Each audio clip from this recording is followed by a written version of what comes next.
Palmira, o meu sogro era Antonio Castro Rodríguez. Eu, a verdade, non cheguei a conocelo porque había 9 anos que morriu cando eu me casei. Polo que sentía falar ao meu marido de cando foran da guerra, cando o seu pai marchara, que marchara no As de Sel, chamaban o As de Sel, e marcharan polo mundo adiante, que a verdade eu non sei nin onde foran parar. Deixaran a Inglaterra, despois colléronos, viñeran, anduveran polo monte adiante, dormían no monte, pero el sei que baixaba para comer sempre á casa de súa nai e a dormir con súa nai. Daquela súa madre estaba enferma, estaba moi maliña, tiña cáncer xa daquela. E a policía, a Guardia Civil, iban en busca deles. Chegaban a casa a buscaban a casa toda, pero Antonio non topaban nunca. Non topaban nunca porque a súa nai na cama tiña 2 colchóns, daquela eran colchóns de, claro, do que había, de caneca de millo, de folladas de millo. E el puñase, a súa nai mandaba yo puñer entre un colchón e outro, puñase el debaixo de súa nai. E claro, viña a Guardia Civil, viña a mirar, destapaban a súa nai, pero a súa nai non estaba máis que ela na cama, ele estaba por debaixo. E despois, claro, marchaba para o monte e todo o mundo lle dicía: pero mira que Antonio dorme na casa, Antonio come na casa. Pero Antonio comía na casa, vivía na casa, pero non o topaban pola sencilla razón de que dormía e estaba cando viñan eles debaixo do colchón de súa nai. Un tío meu, que era xenro de miña abuela, estuvo tamén escondido cando a guerra. Era o home de miña tía, de miña madriña, sí, miña tía Pepe. E xa non me acordo como era o apodo. Neno. Bueno, este hombre estaba escondido, precisamente estaba escondido nas chozas, arriba da fonte onde estaba o encanto, na fonte aquela das chozas que está nas laxes do Castelo Pequeno, estuvo escondido ali. Entonces, claro, os guardias viñan molestar a miña abuela, viñan molestar a familia para que lle descubrira onde estaba o home, non? Ese meu tío, ese muchacho, fora a facer o servicio militar por mar. E cando se licenciou, foi cando estallou a guerra, entón xa foi dos primeiros que chamaron. E ele, como e outros, dixo: é hora que vamos morrer, agora vamos morrer. Pois non quixeron ir á guerra, por medo a morrer, claro. Entonces foronse esconder ao Pedregal. Cando estaban escondidos, viñan os guardias á casa de miña abuela, registraban a casa, miraban. E dunha ocasión, ben, que el viña á casa de vez en cando a buscar de comer, e outras veces levábanlle como podían, levábanlle comida, e un día ven á casa. Os guardias ven á casa. E, efectivamente, meu tío acababa de entrar na casa. Acababa de entrar. E ven o guardia detrás: a ver, onde está ese fugado? E dille miña abuela: que... Sí, su yerno, onde está su yerno? Non sei, non sei del. Ojalá supera dele a que o levaran. Eu non sei nada del. Ten a miña filla abandonada. E máis a miña neta, que tiña unha niña pequeniña.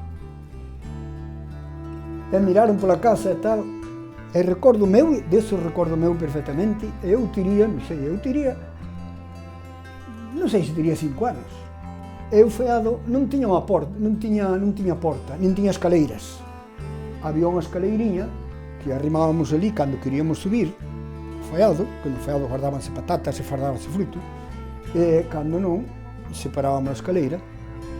Entonces, o home, cando viñan os guardias, o home estaba na casa e subiu para o feado, subiu para esa escaleirinha, pero miña abuela apartou a escaleira, fixo desaparecer a escaleira de ali, e chegaron os guardias, e había, arriba no piso, no sobrado que lle chamábamos, había unha hucha grande con 2 departamentos. Nun departamento gardábase o centeno, e noutro departamento gardábase as avenas, o grano, non? E entonces eles metían os fusiles, cas bayonetas, metían por dentro do centeno para baixo, por dentro, a ver se estaba el por debaixo, ou xa aquela tiña 2 fondos, tiña en fin, a ver se chegaba ao fondo ou non, a tal, sondando aquilo, a ver se o home estaba escondido ali. Pero o home estaba no fallado.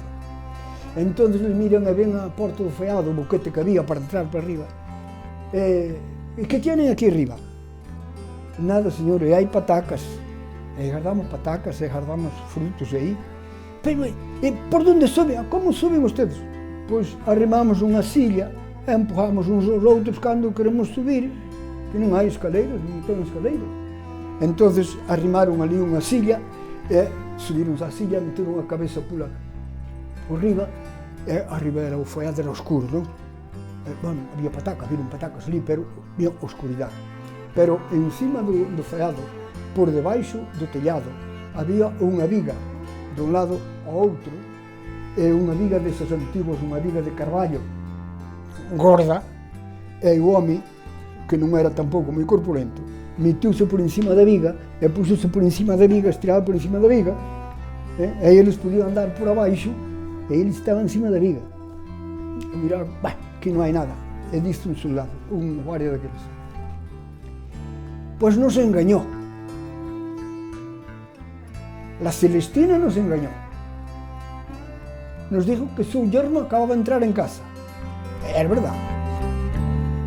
Tenía un fornillo, pero se elaboró. También era pequeño. Ya metióse dentro, o forno tiña unha porta. E vai chegando ele, xa empezaron a pelar a muller, e darían tamén algunha chiquillada, non? Ela estaba atropada. Tiña que deixar onde estaba o home, ela non quería deixar, pero depois... Dixolle, ai, David, sale do forno, o home. Sale do forno, que vida por vida, primeiro é a miña. E vai, David, a salir do forno xa levar, deixa, non matar, non é? As cortes das vacas.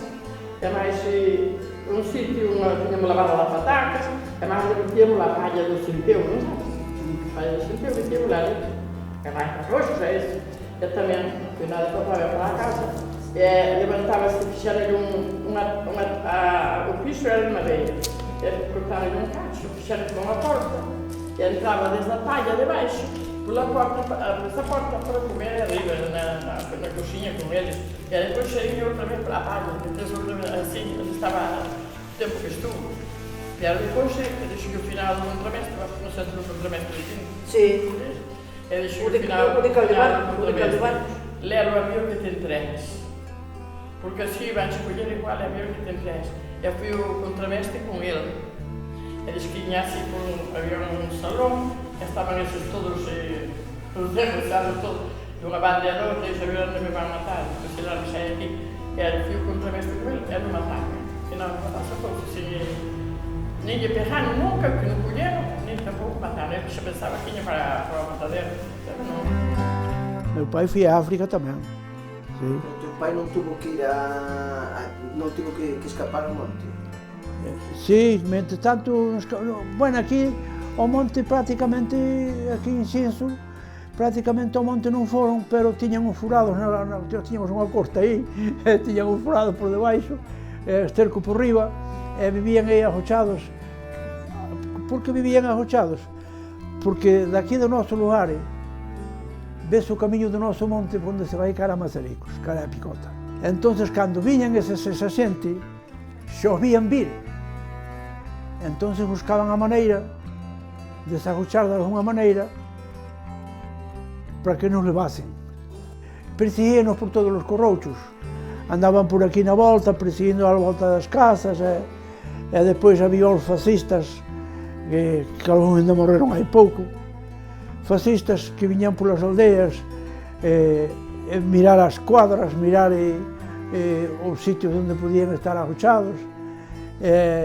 Entonces eles estarían xa tan cansados, estarían xa moi cansados de estar agochados, entonces presentáronse e foron a guerra, pero xa estaba acabando, xa estaba acabando, sí.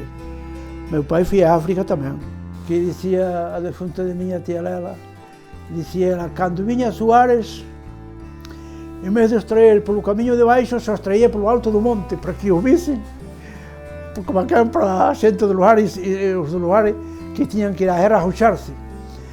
Dicía ele, dice, pero cando viña o de Castrelo, que era fascista da casa de riba, cando viña o de Castrelo, a máis, como lle chamaban o outro? O Manuel da Hermandad, viñan sempre por baixo, para virem a Ruchada, porque había dous camiños, non? Un polo alto do monte e outro pola bajoada. E se viñan pola bajoada para que non nos visen pasar na casa. Esa é parte da historia. Entonces, eu acórdome de todo eso. A máis aquí, na nosa parroquia, houve un gran fascista, que era o Visolín de Xián, o pai deste José, do Difunto de José. Tiña 5 ou 6 fillos, e non tiña moito que lle dar de comer, porque a casa era propia, a labradía era pouco. Entón, que facía o violín. O violín, ainda con vice non dicía nada. Por qué? Porque levaban-lle touciño, patacas, e levaban-lle de todo para manter os fillos. E o violín non quiso saber nada, pero era facilita o mesmo. Pero non quiso saber. A máis, cando fui deso, agarrou as escopetas que había na parroquia de Arcos, requisouas todas, e fui as enterrar, ainda non saben hoxe onde. Para non haber problemas, vivía desa maneira, e unha vez estaba meu tío Antonio de Xián, escondido en Cibes, nunha corte. Ele máis un do Ézaro, que eran amigos, estaban así por detrás dunha porta, cadrou a estar atrás dunha porta. E o do Ézaro que tiña un fumeiro na man. Pensás como se entraba, tan pronto entrasse o fascista, ras, arrearlle.